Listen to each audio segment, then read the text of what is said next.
Coming up on this episode of Disneyland Weekly, Star Wars, and more Star Wars, plus our discussion topic and your feedback. Disneyland Weekly starts now.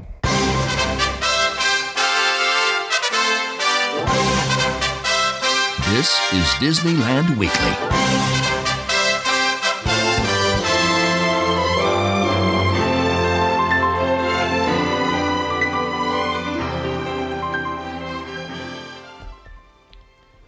Hello and welcome to this episode of Disneyland Weekly, episode 12 for the week of December 20th, 2017. I'm Tig Bushman. And I'm Teresa Erb, and thank you for joining us this week. First off, we would like to let you know that we will be on break until after the new year. Our next episode should be out on January 3rd. We hope you have a fun, hopefully Disneyland-filled holiday. Now let's get to the news. Star Tours announces the boarding of the Endor Express, non-stop Star Speeder service to the moon of Endor. All passengers, please prepare for immediate boarding. With the opening of Star Wars: The Last Jedi this week, the Star Wars-themed offerings at the resort have been busy. There were crazy lines this past weekend at the Star Trader in Tomorrowland from guests looking for Last Jedi merchandise. In addition to the popular merchandise, the stale Star Wars Path of the Jedi film has been updated. There's now an intro with Rian Johnson and a trailer for the new movie at the end. Just like before, this is probably worth going in and checking out once, then forget about it until the next update. Another popular item has come to the outdoor vending carts in Tomorrowland. For $12.99, you can now own your own Captain Phasma Stein. This Stein is heavily polished like the character it depicts and is sure to be a popular item, like the popcorn buckets that we have talked about recently on the show. Have you seen pictures of this? It's pretty cool looking. No, it's I haven't. very shiny. It looks like a miniature version of her helmet, but it's like a cup. Nice. So it's nice to see that they're branching out from popcorn buckets. I mean, they have, but hopefully this will be popular like that. I'm sure it will be. So that has to be all the updates on Star Wars, right? Wrong! The Star Wars launch bay has also received a breath of fresh air and some new exhibits to look at. The Last Jedi props are now adorning the entrance to the exhibit. A part of Galaxy's Edge models on display, and some great merchandise has hit shelves. Some of the highlights include miniatures of the ships and props used in the movie, including Poe's blaster pistol, a First Order dreadnought, Rey's lightsaber, and more. In addition to this, there is a new film that discusses the Star Wars saga and how the team works on all aspects of the universe, from merchandise to theme park attractions to films and video games. If you're interested in seeing this video, we have a link to it on our show notes at DisneylandWeekly.com. Yeah, I watched. I took a little bit of time to watch this today. Mice Chat had they went in and filmed it. And it was actually pretty interesting because they talked about how they have to keep the storyline consistent, and it has to be consistent in the whole universe. So it's not just movies, it's not just the theme park attractions, it's not just comic books or regular books. It's like all of these animated series. It's everything all kind of together. So they spend a lot of time and a lot of effort trying to make sure that everything makes sense and connects together. It's definitely, if you're a Star Wars fan, it's definitely worth a watch. Well, finally, to wrap up our Star Wars-related news for the week, the Disney Park blog's last 12 Days of Disney Parks Christmas post focused on new details for Star Wars Galaxy's Edge. There's a possible picture of the Millennium Falcon hallway that will be part of the new attraction. Other announcements included that they are building a fleet of X-Wing fighters for Galaxy's Edge, constructed out of authentic materials, or at least as authentic as you can in a galaxy that is long, long ago and far, far away. So do we know what they're going to do with these X-Wings? I mean, and how big are they? They're life-size. Life-size, okay. Yeah, so wow. I think they're just going to have them around. Just as props. Yeah, and they said... in the post, they said that people are going to be able to go up and touch them and stuff. That's why they made them out of metal and stuff. So it feels like a thing.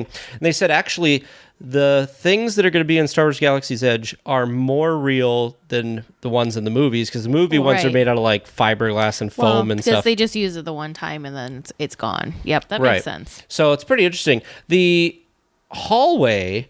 Apparently, so when I wrote this, I said that there's a possible picture of the Millennium Falcon hallway. Upon watching the video that was linked for your previous story, Teresa, they said that this is actually part of the attraction that's already done, is this Millennium Falcon hallway, and that's the view of it. So it's supposed to be really you're walking onto the Millennium Falcon and you can explore the Millennium. I don't know how this is going to work, because you're trying to get hundreds of thousands of people an hour into this attraction, and it's going to be very popular. So I don't know how they're going to deal with that. So is this this? Because I'm looking at the photo right now. Is this an actual photo of what it is, or is this just a concept?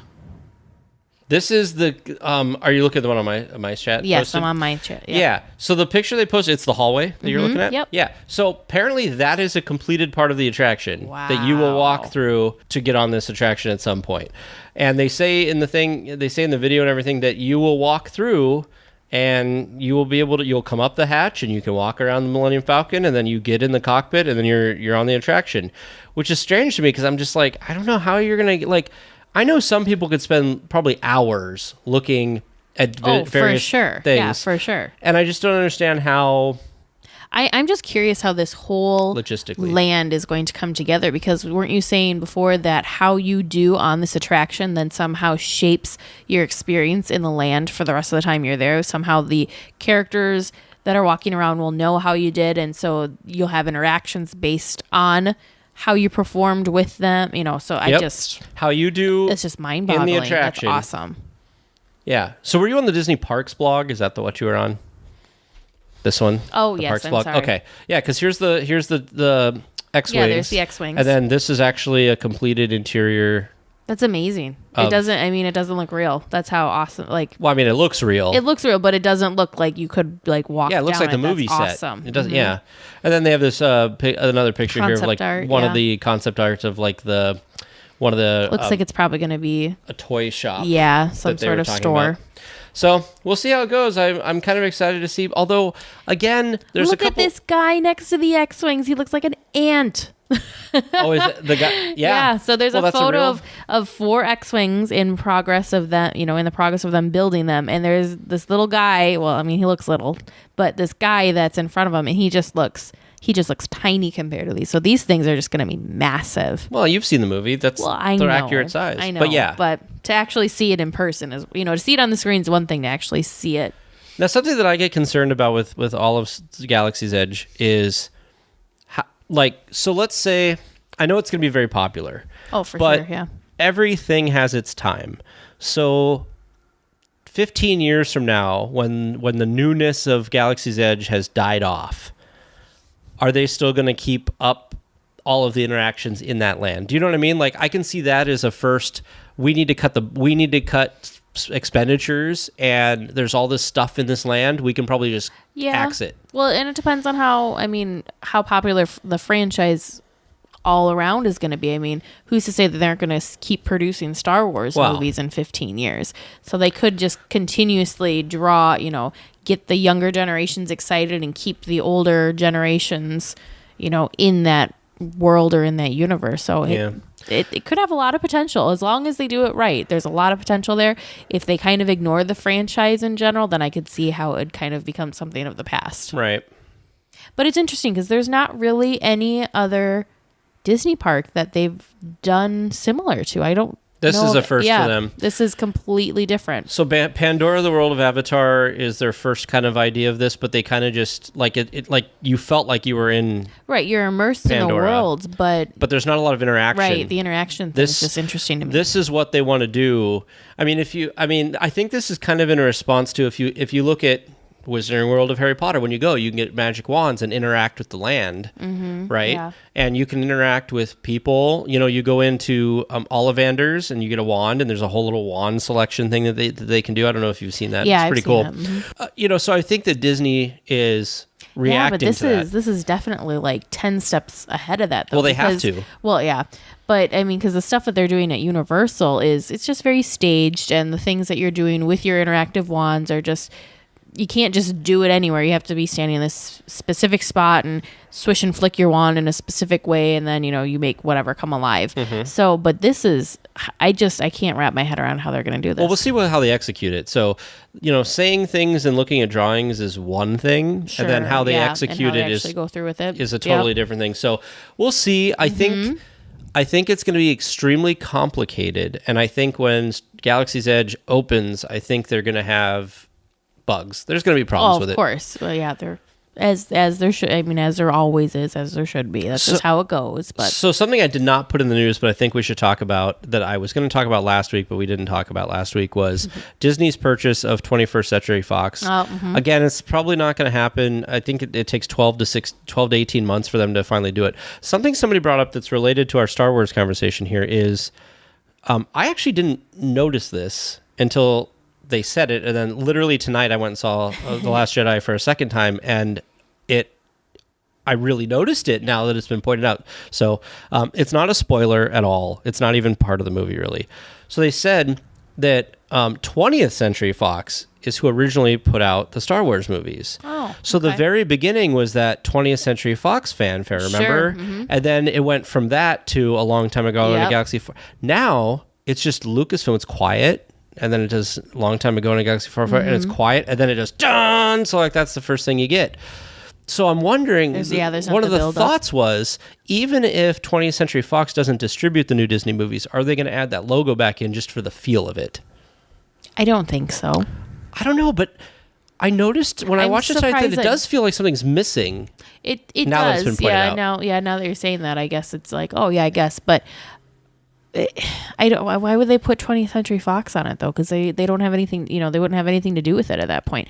I'm surprised they haven't done some sort of equivalent with maybe the Disney Castle logo or something. You know? I don't know. Yeah. I'm trying to think because beginning of Marvel films, they have a the Marvel thing. I don't want to. Well, they still have Lucasfilm, and that's kind of their thing. It's just 20th Century Fox distributed the movie. Yeah. And Disney now distributes this, but they don't really put their name on it anywhere, really. No. Yeah, I don't know. And actually, you know what? Now that I come to think of it, I never noticed this about the Star Wars movies before. Was there's absolutely no credits in the beginning. Because, like every movie has stuff. Yeah, a little bit of stuff. This literally has nothing, and then it's just the crawl. I don't know if any of them do. No, it's just the crawl. It's interesting. So the other thing that brings into is what's going to come to the parks. Because now you've got Spider-Man was under 20th Century Fox. So Spider-Man now is fully under the Marvel umbrella. Well, X-Men. we've already talked about how the plans for that one attraction that we saw that looked kind of like you're swinging or maybe webbing your way through. We're talking about, maybe could it be like your Tarzan, like, I don't know, in the jungle, making your way through, or we're talking about how it could be Spider-Man feeling, that kind of, I don't know, swinging your way, webbing your way through, whatever you want to call it. Yeah. So it's coming. Yeah. I didn't realize how much stuff 20th Century Fox had until this all came out. And then I was like, well, that's kind of interesting. Although stuff that they're not getting with this purchase, I know this isn't really Disneyland related, but I think it's newsworthy, is they don't get any of the Fox News stuff. They don't get any of the Fox Sports stuff, so they don't have anything to add to ESPN, which I think they should cut ESPN loose as it is. Yeah, that's fine. Well, our discussion topic this week is going to be a couple things. First, we're going to start with some feedback. So last week, we had a poll question up on Twitter that was, on your first day at Disneyland, where do you head, and reply with why. 75% said Adventureland, so just like Teresa and I do, you go right over towards, Indiana Jones, Jungle Cruise, that area of the park. Yep. 13% said Fantasyland, so they go straight through the castle and towards Fantasyland. 12% said Tomorrowland. Our friend Jerry Garcia at Jerry the Hut on Twitter said, I usually hit up Tomorrowland first, but my next visit in April, I'll be going left just to see how it goes. In fact, Teresa, weren't you kind of saying that? You know what? I was actually saying that too. I said, since 75% seem to go the same way that Tag and I go, we go to the left and go through Adventureland. I kind of want to try going a different way too, just to see if maybe is our poll accurate? Does the majority go to the left? So am I actually just following the crowd instead of beating the crowd? So it'd be interesting to me to just check out a different, first time there, check out a different part of the park and see how it goes. I think see if it's different. I think part of it though is, there's more through Adventureland. That's true. There is. Because the other thing too is, are you, you're heading towards Adventureland, but are you stopping in Adventureland or are you going on through to New Orleans Square? Right. And Critter Country. Well, if you were to cut the park in half, I would argue there are more attractions. Yeah, for sure. On the west side of the park than the east side of the park. Maybe not more in number, but for sure more interesting and thrilling, I guess. Because there's a lot of dark rides. We've covered this a lot. So let's I guess, I kind of forget about some parts of Tomorrowland. Yeah. Because if you go to Tomorrowland, you got Buzz Lightyear, there's a few Star Tours, Space Mountain, the monorail, the train, Finding Nemo, the Matterhorn, Autopia. Yep, Autopia. There's a lot over there. There's just not. It's a small world. Not the big ticket ones. And that's about it. Because Toontown's kind of back You know what I mean? So would you say that Toontown would be through Fantasmic, or through Fantasyland. But so would It's a Small World, I guess. Yeah, it is. So if you're cutting the park in half of Fantasyland is going to be, let's cut the two sides and let's cut just left versus right. Yeah. So if we go this way, if we go to Adventureland, we have the Tiki Room, and then we have Adventureland, and then not Adventureland. We have the Tiki Room, and then we have the Jungle Cruise, and then we have Indiana Jones, and we have Pirates of the Caribbean. And I don't know if you count it, but Tarzan's Treehouse. Yep. And then you have the Haunted Mansion and Splash Mountain, and then you have the Explorer canoes and all that stuff. If you want to count that stuff. You have Big Thunder Mountain Railroad. You have the Mark Twain. And am I missing something? I think that might be it. You are. I'm trying to think, though. But anyways, you've got what are you counting as an attraction, though? Are you counting Winnie the Pooh? Yeah, oh, yes, Winnie the Pooh. Mm-hmm. So I was going to say, because you've got the... Things you get in line for. Okay. Like rides. I know I'm not supposed to say that word. Yeah, like rides. But I was thinking, because you've got, back in Adventureland, you also have the shooting range thing. Yep, the shooting exposition. Technically, that's an attraction on the list, but yeah, I don't really count that because you're never like standing in a line for it. No, I've never seen a line for that either. But I feel like I'm missing something. It'd be interesting. Okay, next week. Not next week. The week after, when we come back after the holidays, that's what we're going to talk about. We're going to talk about what's where the majority of the attractions are set. You know what's also interesting? I'd like to also look at a number of attractions in Disneyland versus California Adventure. Because I feel like there's a lot of them just in both parks that I kind of forget because I just get so excited about the big e-ticket ones. I get excited to go on Pirates that I forget about. I've already you're having a problem with it. We've talked about, I've never gone on the canoe. I've never gone on the canoes. I've never ridden the Mark Twain. That's just more time-consuming things that I don't take the time to do. Be ready for some upper body strength, and hopefully you don't have the experience that I had, which is okay. What was your experience? My experience was getting on it, and I was really excited because I had never done it before, and it's not on a track. And this is the canoes, right? This is the canoes. Yep, David Crockett's Explorer canoes. So I was like, this will be cool. It'll be a nice way to see everything. Well, first of all, the two cast members that are doing it aren't really helping. They're just there. They're just kind of trying to get you, come on, shove, and the guy in the back steering. So I guess there's that. Mm-hmm. But you're basically doing the work, and the person in front of me, you're in a if I remember right, I think you're just in a single file line. Now I gotta look this up. I think you're in a single file line. Anyway, so what happened to me was, so the person in front of you, was it somebody that you knew or just some? No, total stranger. Yeah, you're in a. Wait, nope. I'm sorry. You're side by side. So you're side by side. So it was Jimmy, Beignet Jimmy. Yep. Was to my right, I believe, and it was the two of us together, and he's the only other person that wanted to go on it. Nobody else wanted to go on it, which is fine. And so the person in front of me was splash into my lap. Oh no! Splash into my lap, and I'm like, really? Wonderful. And then they would stop while everybody else is going, and I'm like, okay, thank you for stopping because I'm tired of getting wet, but at the same time, you need to be it's going to take us an hour. You're not pulling your weight, dear person. Right. And in fact, in the first picture I pull up here, the cast member is actually pushing, but I don't think he does that much of it. But it's a nice attraction. I mean, you kind of get on there. That person's getting splashed. Yeah. See, that stuff happens all the time, and that's part of the problem. Is that you got that's usually what it is. They stand up, and there's somebody steering in the back. But I don't know. I like the Explorer canoes. I did it once. I feel like if I went back, you know what? When we go, we will go on it together. So the last thing we're going to talk about on the show today, did we? No, we did not. Doug, will you read Doug's comment? Did we not read Doug's comment? So Doug Stevenson's at Doug Stevenson 88. Always tend to swing left. Tomorrowland just isn't innovative and lacks heart to me. I feel close to Walt elsewhere, especially in New Orleans Square. I like that. You know what? I agree with you, Doug, because to me, Tomorrowland's just kind of an afterthought for me. It's just not doing it for me. So I really, really hope, as we've discussed on the podcast before, I really hope that somewhere, maybe hopefully in the near future, but probably not, but I really hope that it gets a revamp over there, and it just needs some help. It's needed help for quite some time. So I saw somebody tweeted today, not at us or anything, but I saw it on Twitter, and I thought, right when I saw it, I'm like, of course! They said, I really wish that instead of spending money to re-theme Paradise Pier, they would throw it into Tomorrowland. Oh, for sure. Paradise Pier is fine.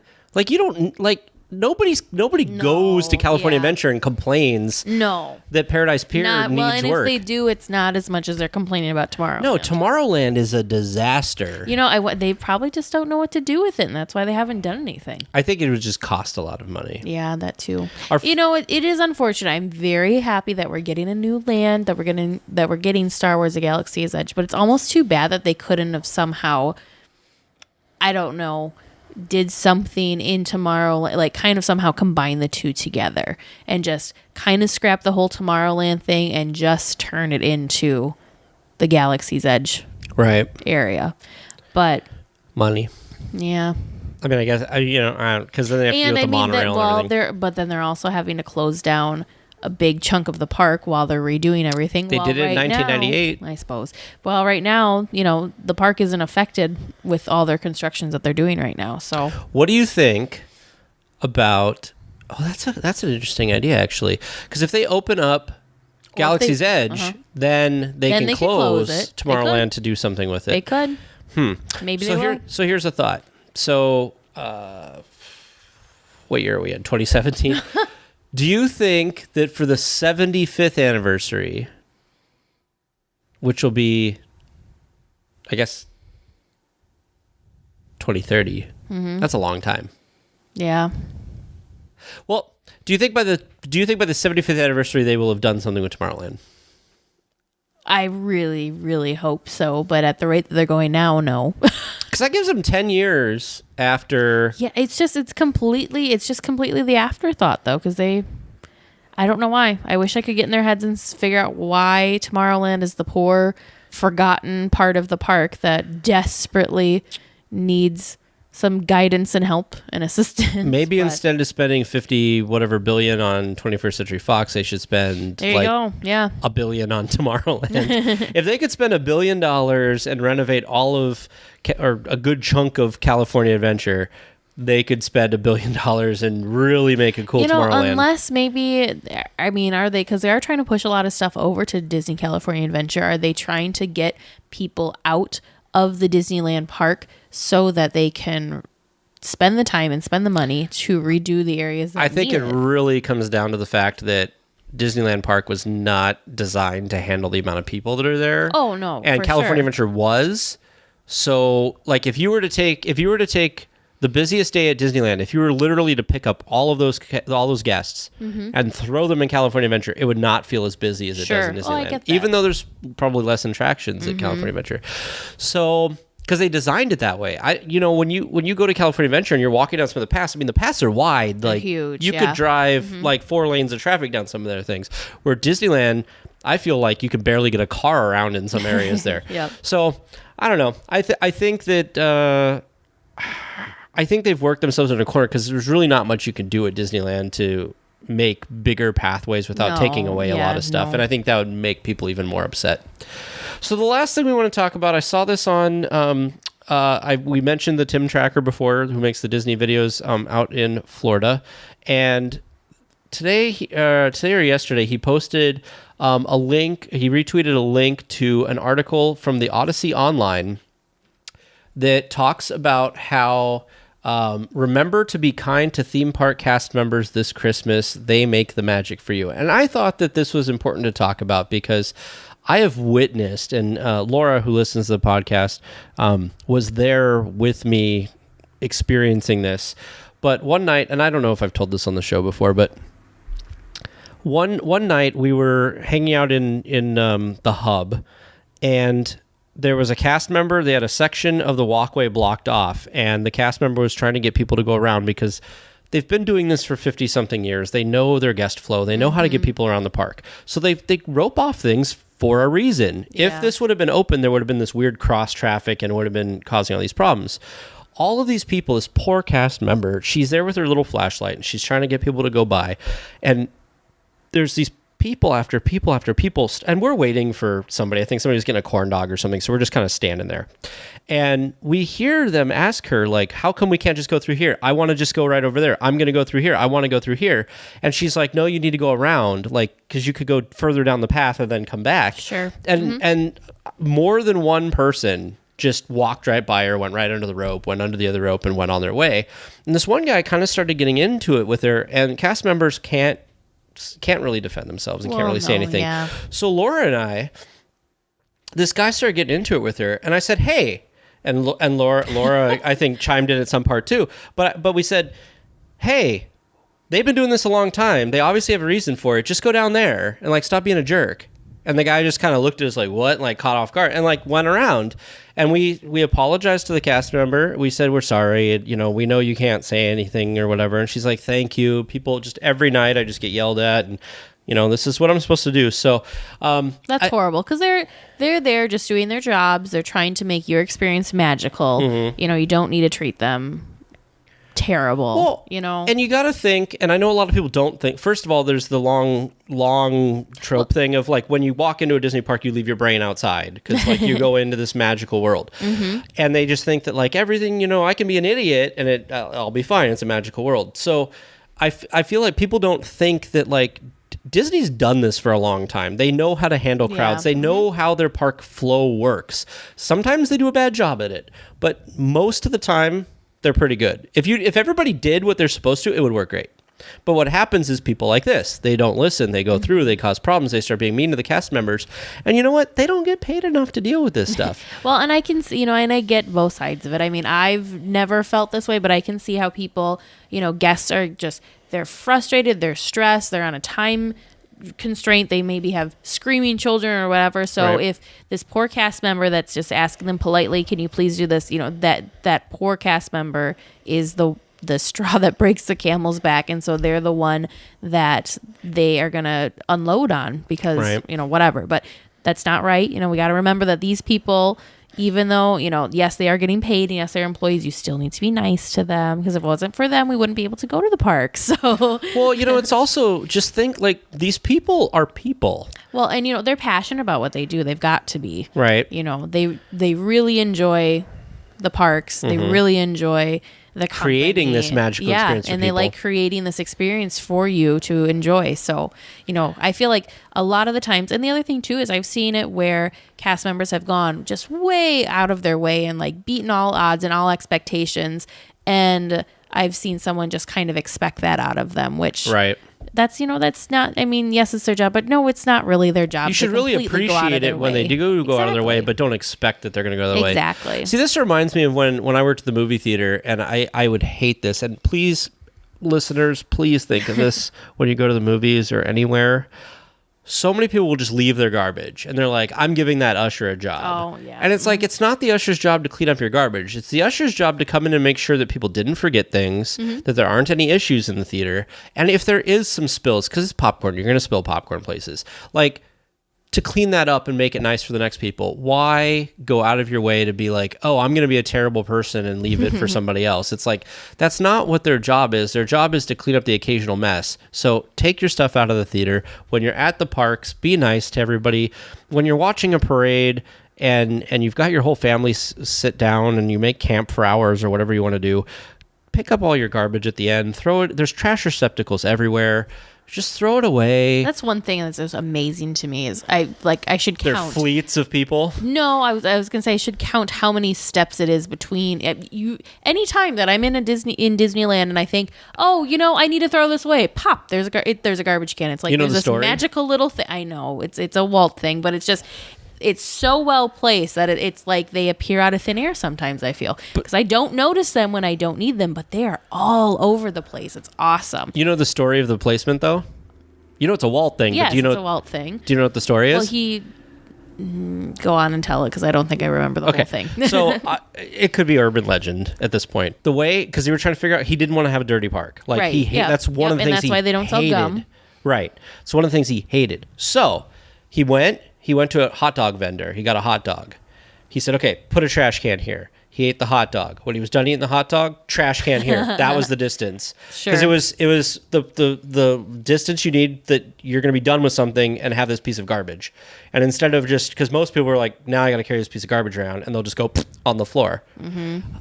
So he wanted to have enough of those. And that's one thing I love about Disney is like, everywhere you go, there's trash. In the lines, there's trash. Yeah. Everywhere. And they're all themed. Like the ones that in Indiana Jones are themed like all rusty kind of things. Yeah. And I'm sure the ones in Galaxy's Edge are going to be themed like different things.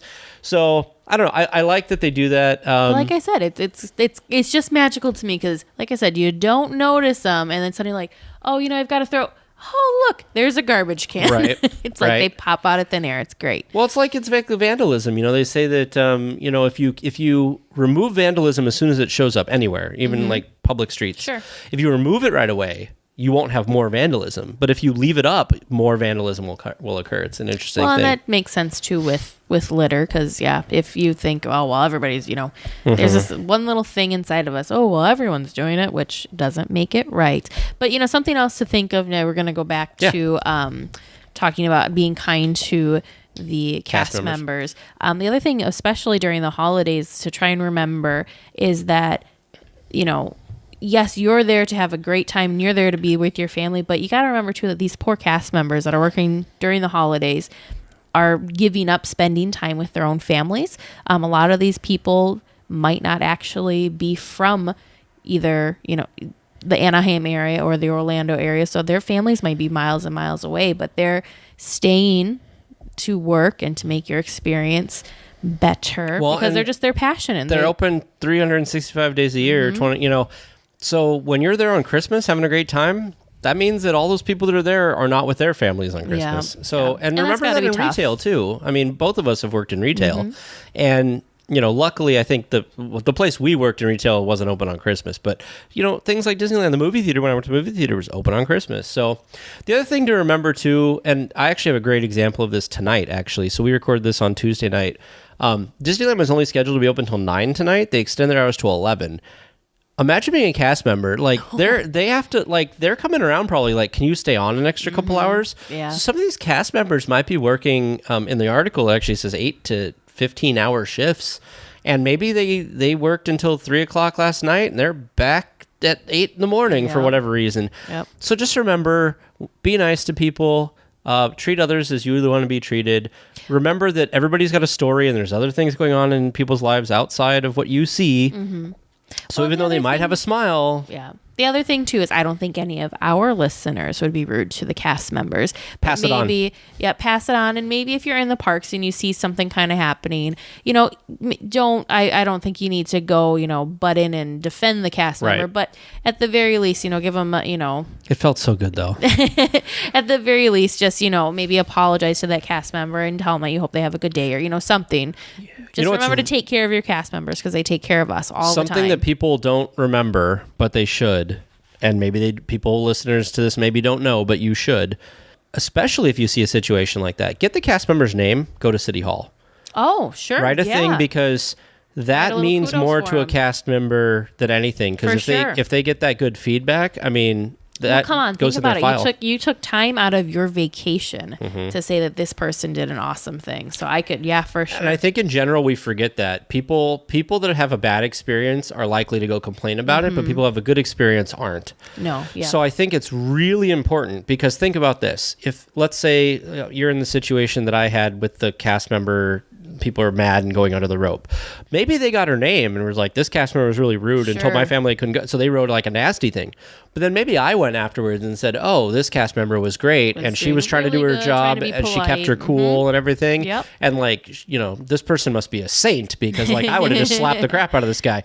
But that type of stuff and cast members, if you look online, anywhere that cast members are on Mice Chat, there's the forums there's some cast members.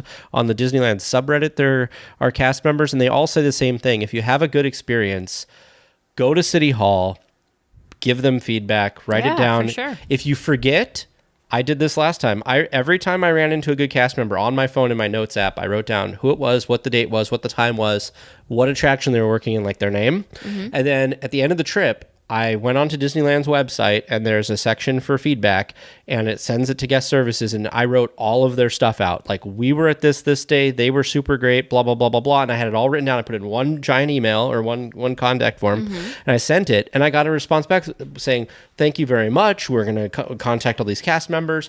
If you follow the Disneyland Twitter, That's awesome. If you follow Disneyland Twitter, they've been they've been pulling some of those and actually making little graphics and posting that, saying, thanks, Mary, for providing this great customer experience and like actual feedback. So just think about how you like recognition in your job and make sure that you recognize others. So before we wrap up this week, we'd like each of you to support the show by just telling one other person about it or even posting something about the show to your social media pages. I know that during the holidays, being able to support a podcast by becoming a patron can be challenging, so sharing the show is a great alternative. If you do want to support the show financially, you can do so by going to DisneylandWeekly.com/support. That is all we have for you this week. You can help the show by leaving a review on iTunes, as that really helps get our podcast out there.